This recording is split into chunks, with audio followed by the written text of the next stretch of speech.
نحمده ونصلي على رسوله الكريم. أعوذ بالله من الشيطان الرجيم. بسم الله الرحمن الرحيم.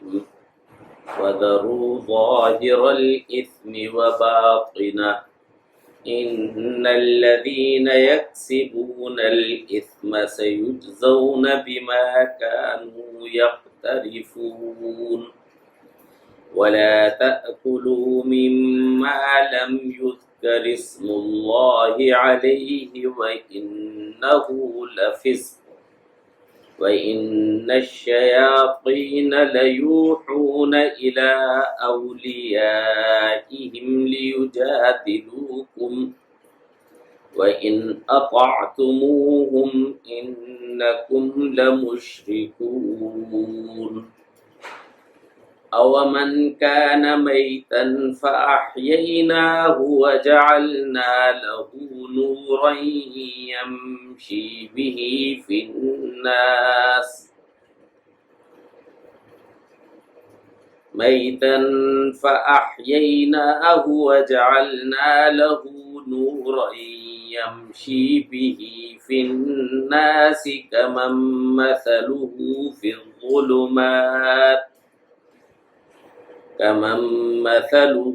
في الظلمات ليس بخارج منها كذلك زين للكافرين ما كانوا يعملون. بزرگان محترم، برادران عزیز، اللہ سبحانہ وتعالی نے ارشاد فرمایا وَذَرُوا ظَاهِرَ الْإِثْمِ وَبَاطِنَهُ، ظاہری اور باطنی دونوں قسم کے گناہ چھوڑ دو.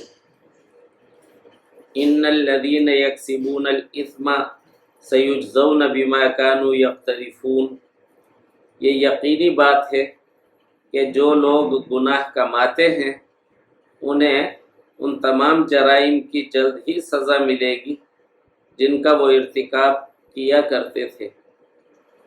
وَلَا تَأْكُلُوا مِمَّا لَمْ يُذْكَرِ اسْمُ اللَّهِ عَلَيْهِ وَإِنَّهُ فِسْقٌ، اور جس جانور پر اللہ کا نام نہ لیا گیا ہو اس جانور میں سے مت کھاؤ، اور ایسا کرنا سخت گناہ ہے. وَإِنَّ الشَّيَاطِينَ لَيُوحُونَ إِلَىٰ أَوْلِيَائِهِمْ لِيُجَادِلُوكُمْ، اور شیطان اپنے دوستوں کو ورغلاتے رہتے ہیں تاکہ اے مسلمانوں وہ تم سے بحث کریں. وَإِنْ أَطَعْتُمُوهُمْ إِنَّكُمْ لَمُشْرِكُونَ، یاد رکھو اگر تم نے ان کی بات مان لی تو تم مشرک ہو جاؤ گے. أَوَمَنْ كَانَ مَيْتًا فَأَحْيَيْنَاهُ وَجَعَلْنَا لَهُ نُورًا يَمْشِي بِهِ فِي النَّاسِ، ذرا بتاؤ کہ جو شخص مردہ ہو پھر ہم اسے زندگی دے دیں اور اس کو ایک روشنی مہیا کر دیں جس کے سہارے وہ لوگوں کے درمیان چلتا پھرتا ہو. کمن مثلہ فی الظلمات لیس بخارج منہا، کیا وہ اس شخص کی طرح ہو سکتا ہے جس کا حال یہ ہو کہ وہ اندھیروں میں گھرا ہوا کبھی ان سے نہ نکل پائے. کذالک زین للکافرین ما کانوا یعملون، اور جس طرح کافروں کو یہ بات خوشنما کر کے سجھائی گئی ہے اسی طرح کافروں کو یہ سجھا دیا گیا ہے کہ جو کچھ وہ کرتے رہے ہیں بڑا خوشنما کام ہے. یہ ترجمہ ہے آیت نمبر 120 سے آیت نمبر 122 تک کا، اور سورہ انعام چل رہی ہے. پچھلی آیات میں ایک بات شروع ہوئی تھی کہ مشرکین نے ایک مغالطہ مسلمانوں کو دیا تھا کہ تم اپنے ہاتھ کا مارا ہوا جانور تو کھا لیتے ہو اور اللہ کا مارا ہوا جانور نہیں کھاتے. اس کا جواب دے دیا گیا تھا پیچھے. اب یہاں چند باتیں یا یوں کہہ لیجئے چند نکتے مسلمانوں کو سمجھائے جا رہے ہیں. سب سے اہم نقطہ تو ہے توحید کا، کہ کیا حلال ہے کیا حرام ہے، یہ فیصلہ کرنا اللہ سبحانہ و تعالی کے علاوہ اور کسی کا کام نہیں ہے۔ چاہے اللہ پھر اپنا فیصلہ اپنی کتاب کے ذریعے بتلائے یا اپنے رسول صلی اللہ علیہ وسلم کے ذریعے بتلائے، لیکن یہ فیصلہ صرف اللہ سبحانہ و تعالی ہی کا ہوگا کہ کیا چیز حلال ہے اور کیا چیز حرام ہے۔ اگر تم نے کسی اور کے کہنے پر حلال کو حرام مان لیا یا حرام کو حلال مان لیا تو یقیناً تم شرک کرنے والوں میں سے ہو جاؤ گے۔ دوسری بات یہ سمجھائی گئی ہے کہ جو شخص دین کی بنیادی شرط نہ مانتا ہو، اس کی عقلی موشگافیوں کا اور اس کے دیگر اشکالات کا جواب دینے میں وقت ضائع نہیں کرنا چاہیے۔ مثلا ایک شخص ہے، اس کا اللہ سبحانہ و تعالی پر ہی ایمان نہیں ہے، اللہ کے سچے رسول صلی اللہ علیہ وسلم پر ہی ایمان نہیں ہے، اور وہ ہم سے یہ پوچھنا چاہ رہا ہے کہ معراج کیسے ہو گئی، یا وہ ہم سے یہ پوچھنا چاہ رہا ہے کہ عورت کا جائیداد میں حصہ مرد کے برابر کیوں نہیں رکھا گیا۔ تو یہ باتیں اس کو سمجھانے سے پہلے مطالبہ کرنا چاہیے کہ آپ اللہ سبحانہ و تعالی کو مانتے ہیں، اس کی توحید کا اقرار کرتے ہیں، جناب رسول اللہ صلی اللہ علیہ وسلم کی شریعت کو تسلیم کرتے ہیں، حضور صلی اللہ علیہ وسلم کی رسالت اور نبوت کا اور آپ کی ختم نبوت کا اقرار کرتے ہیں۔ جب تک وہ ان چیزوں کا جواب نہ دے، اس کے دیگر سوالات کا جواب نہیں دینا چاہیے۔ اور دیکھیے یہ کام آج کل سوشل میڈیا پہ ہو رہا ہے، بہت سارے عیسائی ہیں، بہت سارے ہندو ہیں، بہت سارے ملحدین ہیں جو منکر خدا ہیں، اور ان تمام نے تشکیک کا جال پھیلایا ہوا ہے، اور وہ مسلمانوں کو اسی طرح کے مختلف مغالطوں میں یا پیچیدہ سوالات میں الجھاتے رہتے ہیں، اور مسلمان اس کا جواب دینے کی کوشش کرتے ہیں، اس کے بارے میں وہ اچھے خاصی ریسرچ اور تحقیق شروع کر دیتے ہیں۔ ایسا نہیں کرنا چاہیے۔ پہلے ان سے یہ مطالبہ کرنا چاہیے کہ دیکھیے یہ چیزیں تو اس شخص کے لیے ہے جو توحید کا، رسالت کا، آخرت کا اقرار کرے، حضور اکرم صلی اللہ علیہ وسلم پر ایمان لائے، اور جب تک رسول اللہ صلی اللہ علیہ وسلم پر قطعی ایمان موجود نہ ہو اس وقت تک آپ ان چیزوں کے مخاطب ہی نہیں۔ اس کو کہہ دیا جائے کہ آپ کو کس نے کہا کہ آپ مانیں، ان چیزوں کے ماننے کا مطالبہ مومنوں سے ہے، آپ سے ان کے ماننے کا مطالبہ ہی نہیں ہے، آپ نہ مانیں۔ اور اگر وہ کہے کہ میں اللہ پر اور اس کے رسول صلی اللہ علیہ وسلم پر ایمان رکھتا ہوں، تو پھر بس کہہ دینا چاہیے کہ حضور اکرم صلی اللہ علیہ وسلم نے خبر دی ہے، اس خبر کو سچا مانو، ایمان کا تقاضا یہ ہے۔ تو یہ جو مغالطے دینے والے ہیں ان کے مغالطوں میں نہیں آنا چاہیے، اور جو الجھے ہوئے سوالات میں ہمیں الجھانا چاہتے ہیں تو ہمیں ان کے بچھائے ہوئے جال میں پھنسنا نہیں چاہیے۔ اسی طرح یہ بتلایا گیا کہ دیکھیے انہوں نے یہ جو مغالطہ پیش کیا کہ اللہ کا مارا ہوا نہیں کھاتے اور اپنا مارا ہوا کھاتے ہو، ان کو یہ لگا ہوگا یہ بہت ہم نے زبردست اور بہت قیمتی اشکال پیش کیا ہے۔ فرمایا کہ کافروں کو ان کے اعمال اسی طرح مزین کر کے پیش کیے جاتے ہیں، شیطان مزین کرتا ہے، ان کا نفس مزین کرتا ہے، اور اللہ سبحانہ و تعالی بھی ڈھیل دیتا ہے۔ نولیہ ما تولی ونصلہ جہنم، جہاں وہ جانا چاہتا ہے اور جو راہ وہ اختیار کرنا چاہتا ہے ہم اس کو وہ راہ اختیار کرنے دیتے ہیں، ونصلہ جہنم، اور پھر اس کو جہنم میں پہنچائیں گے۔ یہ خلاصہ ہے ان آیات کا۔ لیکن اس سارے مضمون کے شروع میں اللہ سبحانہ و تعالی نے فرمایا وَذَرُوا ظَاهِرَ الْإِثْمِ وَبَاطِنَهُ، ظاہری اور باطنی گناہ کو چھوڑ دو۔ یہ آیت بہت اہم ہے، اور اس آیت کے دو مطلب ہو سکتے ہیں. ایک مطلب تو اس کا یہ ہو سکتا ہے کہ کچھ گناہ ظاہری ہیں اور کچھ گناہ باطنی ہیں. ظاہری گناہ جیسے چوری ہے، شراب نوشی ہے، ظاہری گناہ چھوڑ دو. اور کچھ گناہ باطنی ہو سکتے ہیں جیسے غیبت ہے، حسد ہے، کسی کے بارے میں دل میں کینہ رکھنا ہے، تکبر کرنا ہے، تو یہ باطنی گناہ ہے. تو یہ کہا جا رہا ہے کہ ظاہری گناہ بھی چھوڑ دو اور باطنی گناہ بھی چھوڑ دو. جو گناہ اعضاء سے کیے جاتے ہیں، آنکھ کان سے، ہاتھوں پیروں سے کیے جاتے ہیں، زبان سے کیے جاتے ہیں، ان گناہوں کو بھی چھوڑ دو. اور جو گناہ دل میں ہوتے ہیں ان گناہوں کو بھی چھوڑ دو. اور پھر اس آیت کا مفہوم یہ ہوگا کہ جیسے ظاہر کی اصلاح فرض عین ہے، ایسے ہی باطن کی اصلاح بھی فرض عین ہے. جیسے ظاہر گناہوں سے پاک ہونا چاہیے، ایسے ہی باطن بھی گناہوں سے پاک ہونا چاہیے. اور اگر دوسرا مطلب لیا جائے تو پھر یہ پوری سورہ انعام کا خلاصہ ہو جائے گی آیت. دوسرا مطلب کیا ہے؟ ظاہری گناہ سے مراد ہے شرک عملی، اور باطنی گناہ سے مراد ہے شرک اعتقادی. شروع میں بتلایا تھا کہ شرک کی دو قسمیں ہیں، شرک عملی اور شرک اعتقادی.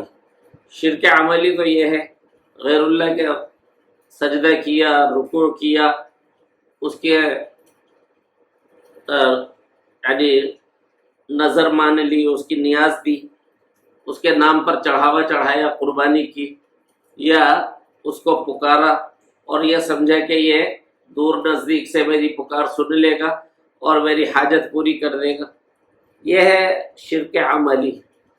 اور شرک اعتقادی کا مطلب یہ ہے کہ دل کے اندر یہ عقیدہ رکھے کہ اللہ سبحانہ و تعالی کی ذات میں یا صفات میں، کمالات میں، اختیارات میں فلاں شریک ہے.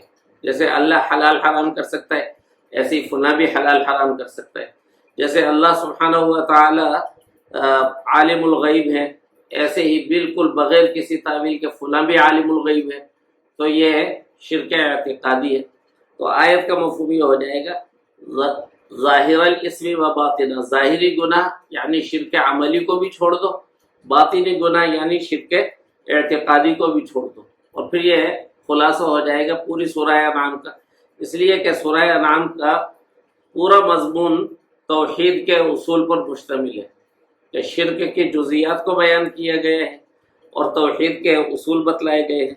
تو پوری سورہ انعام چونکہ اسی مضمون کو بیان کرتی ہے، تو اب یہ آیت عمود ہو جائے گی پوری صورت کے لیے.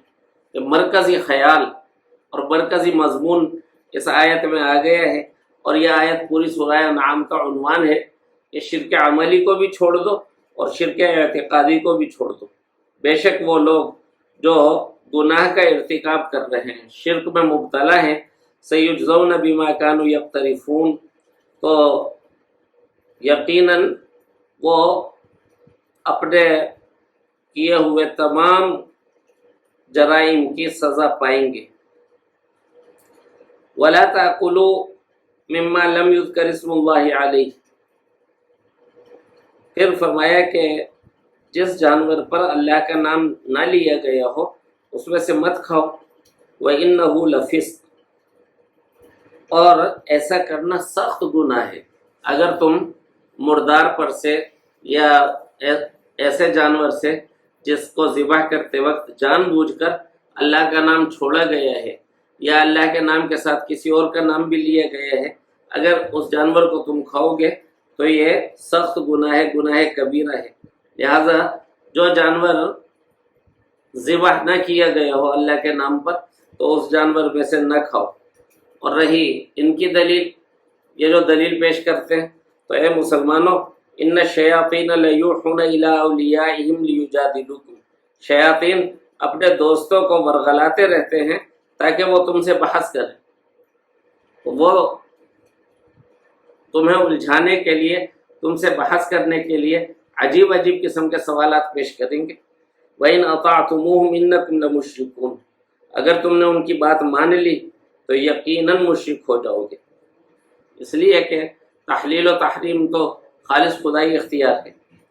او من کان میتا فاحییناہ وجعلنا لہ نورا یمشی بہ فی الناس، ذرا بتاؤ کہ جو شخص مردہ ہو پھر ہم اسے زندگی دیں اور اس کو ایک روشنی مہیا کر دیں جس کے سہارے وہ لوگوں کے درمیان چلتا پھرتا ہے، جس روشنی کو لے کر وہ لوگوں کے درمیان چلتا پھرتا ہے۔ زندہ سے مراد ہے مومن، مردہ سے مراد ہے کافر، روشنی سے مراد ہے ایمان، اور لوگوں کے درمیان چلتا پھرتا ہے، اس سے مراد یہ ہے کہ اس کا ایمان اس کو یہ تعلیم نہیں دیتا اور اس بات پر مجبور نہیں کرتا کہ بس ایک مسجد میں یا ایک خانقاہ میں محدود ہو کر بیٹھ جائے، بلکہ وہ کاروبار بھی کرتا ہے، لوگوں کے ساتھ معاملات بھی کرتا ہے، لوگوں کے درمیان رہتا ہے، ان سے میل جول کرتا ہے، ان سے لین دین کرتا ہے، لیکن ان تمام کے باوجود اس کا رہنما ایمان ہر وقت اس کے ساتھ ہوتا ہے، اور وہ اپنے تمام معاملات میں ایمان کی روشنی سے کام لیتا ہے اور دیکھتا ہے۔ کافر کو مردہ کہا اور مسلمان کو زندہ کہا، اس کی وجہ یہ ہے کہ جو بھی چیز اپنے مقصد کے مطابق کام دے رہی ہو اس چیز کو کہا جاتا ہے زندہ ہے، اور اگر وہ مقصد نہ بتلائے، جس مقصد کا اس سے تعلق ہے اس مقصد کو نہ دے تو پھر کہا جائے گا کہ یہ چیز مردہ ہے۔ مثلا زمین اگر پودے نہ اگائے تو ہم کہتے ہیں یہ مردہ زمین۔ گھڑی اگر خراب ہو جائے اور ٹائم سے ہی نہ بتائے تو ہم کہتے ہیں یہ گھڑی مردہ ہو گئی ہے۔ بیٹری اگر ختم ہو جائے اور پھر جو فائدہ اس سے حاصل ہونا چاہیے نہ ہو تو ہم کہیں گے بیٹری مر گئی۔ اسی طرح اللہ سبحانہ و تعالی نے انسان کو اور جنات کو اپنی عبادت کے لیے پیدا کیا، وما خلقت الجن والانس الا لیعبدون۔ اب اگر اللہ سبحانہ و تعالی کی بندگی نہیں کر رہا بلکہ بندگی کا اقرار بھی نہیں کر رہا تو فرمایا کہ یہ مردہ ہے، اس لیے کہ اس سے جو اس کا بنیادی مقصد ہے وہی حاصل نہیں ہو رہا۔ اسی طرح اگلی بات بھی سمجھنی چاہیے، وہ یہ کہ عقل معاش اور عقل معاد، یہ عقل کی دو قسمیں ہیں۔ عقل معاش کا مطلب ہے ضروری فیصلے کرنے کی صلاحیت زندگی چلانے کے لیے۔ مثلا کھانا کہاں سے ملے گا، پانی کہاں سے ملے گا، اچانک دشمن آ جائے تو اپنا بچاؤ کیسے کریں گے، سونے کی جگہ کہاں بنائیں گے، اور گھونسلہ بنانا ہے یا زمین میں گھری بنانی ہے یا درخت کے اندر کوئی سوراخ کھو ڈھونڈنا ہے یا زمین کے اندر بل بنانا ہے، اس چیز کا فیصلہ کرنا، یہ عقل جانوروں میں بھی ہوتی ہے۔ جانور یہ سب کام کر رہے ہوتے ہیں، اپنے لیے رزق تلاش کرتے ہیں، اور انہیں معلوم ہوتا ہے کہ کون سی چیز ان کے کھانے کی ہے اور کون سی چیز ان کے کھانے کی نہیں ہے۔ گائے جو ہے اس کے سامنے گوشت رکھ دو منہ بھی نہیں لگائے گی، چارہ ہی کھائے گی۔ اگر اس کے سامنے کوئی اجنبی چارہ رکھ دیا جائے اس کو بھی نہیں کھائے گی، جس کی عادت ہے اسی کو کھائے گی۔ اسے پتہ چل جاتا ہے کہ یہ میرے کھانے کی چیز ہے، یہ میرے کھانے کی چیز نہیں ہے۔ اچانک دشمن سے سامنا ہو جائے بچاؤ بھی کر لیتے ہیں۔ اسی طرح بہت ساری چیزیں آج کل تو یہ جانوروں کی زندگی پہ وائلڈ لائف پہ باقاعدہ ڈاکومنٹریز بنی ہوئی ہوتی ہیں، ان میں دیکھیں کہ جانور جو ہے وہ زندگی گزارنے کے جو ضروری فیصلے ہیں وہ تمام کے تمام کر رہے ہوتے ہیں اور بڑے ہوشیاری سے کر رہے ہوتے ہیں۔ یہ کوا جو ہے اگر کوئی سخت نلی وغیرہ حاصل کر لیتا ہے تو اس کو توڑنا اس طرح سے. اسی طرح بالکل کوئی تنگ سی چیز ہو اور اس میں خوراک پھنسی ہوئی ہو تو لوہے کا تار ڈھونڈ کے اس کا سرا موڑ کر پھر اس سے نکالنا بھی جانتا ہے کہ چیز کو نکالنا کیسے ہے. اسی طرح سے دوسرے بعض جانور ہیں وہ بلندی تک لے کر جاتے ہیں سخت چیز کو، پھر وہاں سے چھوڑ دیتے ہیں تاکہ زمین پر گر کر ٹوٹ جائے. جب وہ چھوٹے چھوٹے حصوں میں تقسیم ہو جاتی ہے پھر کھا لیتے ہیں. اور ذہین جانور پتہ نہیں کیا کیا کام کرتے ہیں، لیکن اس کے باوجود ان کو اشرف المخلوقات نہیں کہا جاتا اور ان کو ذوی العقول میں شمار نہیں کیا جاتا، اس لیے کہ عقل معاد نہیں رکھتے، آخرت کی عقل نہیں رکھتے. قریبی فیصلہ کر سکتے ہیں، دور کا فیصلہ نہیں کر سکتے. جیسے آدمی اندھیرے میں ہوتا ہے تو اندھیرے میں بالکل قریب کی چیزوں کو ٹٹول کر اور محسوس کر کے ان کے بارے میں جان پاتا ہے، لیکن دور تک کون دیکھے گا؟ دور تک وہ دیکھے گا جو روشنی میں ہو. اگر روشنی میسر نہیں ہے تو پھر وہ دور تک نہیں دیکھ سکے گا. اسی طرح کافر کا معاملہ ہے کہ کافر بعض اوقات اپنی دنیاوی ضرورتوں کے حاصل کرنے میں اور دنیاوی مسائل کے حل کرنے میں بڑا ہوشیار ہوتا ہے. قرآن نے ایک جگہ کافروں کے بارے میں تبصرہ کیا، فرمایا وَكَانُوا مُسْتَبْصِرِينَ، دنیا کے معاملے میں بڑے روشن خیال اور بڑے دیکھ بھال کرنے والے تھے، لیکن آخرت کے معاملے میں اندھے. تو ان کو کہا گیا کہ ان کے پاس روشنی نہیں ہے، روشنی نہیں ہے کہ یہ دور تک دیکھ سکیں. مومن کا معاملہ یہ ہے اس کے پاس روشنی ہوتی ہے اور وہ قریب بھی دیکھ رہا ہوتا ہے اور دور تک دیکھ رہا ہوتا ہے، اس زندگی کو بھی دیکھ رہا ہوتا ہے اور جو اس کے بعد والی زندگی ہے اس کو بھی دیکھ رہا ہوتا ہے.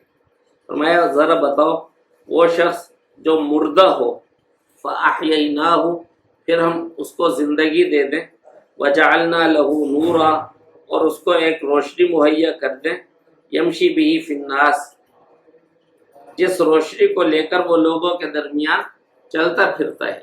اسلام میں رہبانیت نہیں ہے، اور اسلام یہ نہیں کہتا کہ نیک بن گئے ہو تو بس مسجد کو پکڑ لو، خانقاہ تک محدود ہو جاؤ. نہیں، بلکہ مسلمان معاملات بھی کرتا ہے، لوگوں کے ساتھ میل جول بھی رکھتا ہے، رشتہ داروں کے، پڑوسیوں کے، بیوی بچوں کے، والدین بہن بھائیوں کے حقوق بھی ادا کر رہا ہوتا ہے، ان کی طرف سے آنے والی بعض پریشانیاں تکلیفیں بھی برداشت کر رہا ہوتا ہے، اور ایمان کی روشنی میں اپنے سارے معاملات حل کر رہا ہوتا ہے. کمم مثلہ فی الظلمات لیس بخارج منہا، کیا یہ اس شخص کی طرح ہو سکتا ہے جو اندھیروں میں گھرا ہوا ہے، لیس بخارج منہا، ان اندھیروں سے نکلنے والا نہیں ہے. اس لیے نہیں نکل سکتا کہ اس کو نور حاصل ہی نہیں ہے. جب نور حاصل نہیں ہے تو بس اندھیروں میں ہی چل رہا ہے. کذالک زین للکافرین ما کانوا یعملون، یہ جو آخری جملہ ہے یہ پچھلے مضمون سے متعلق ہے کہ انہوں نے جو مغالطہ پیش کیا تھا، عقلی مغالطہ، اس کو وہ بڑی چیز سمجھ رہے تھے. کافر کا یہی معاملہ ہے کہ اپنی بے وقوفانہ باتوں کو یہ سمجھتا ہے کہ یہ بڑی شاندار بات ہے. اسی طرح سجھا دیا گیا ہے ان کافروں کو کہ وہ جو کچھ کرتے رہے ہیں وہ بڑا خوشنما کام ہے، اپنے کاموں پر خوش ہوتے رہتے، لیکن جب آخری دم ہوگا اس وقت پتہ چلے گا. حضرت میردرد کا شعر ہے کہ وائے ناکامی کے وقت مرگ یہ ثابت ہوا، خواب تھا جو کچھ کے دیکھا، جو سنا افسانہ تھا. یہ افسوس آخری سانسوں میں پتہ چلا کہ جس کو ہم سمجھ رہے تھے کہ یہ بڑا خوشنما منظر ہے وہ تو خواب تھا، اور جس کو ہم حقیقت گمان کیے ہوئے سنے چلے جا رہے تھے وہ تو محض ایک افسانہ تھا. ایسے ہی کافروں کو بھی آگے جب جائیں گے تب پتہ چلے گا.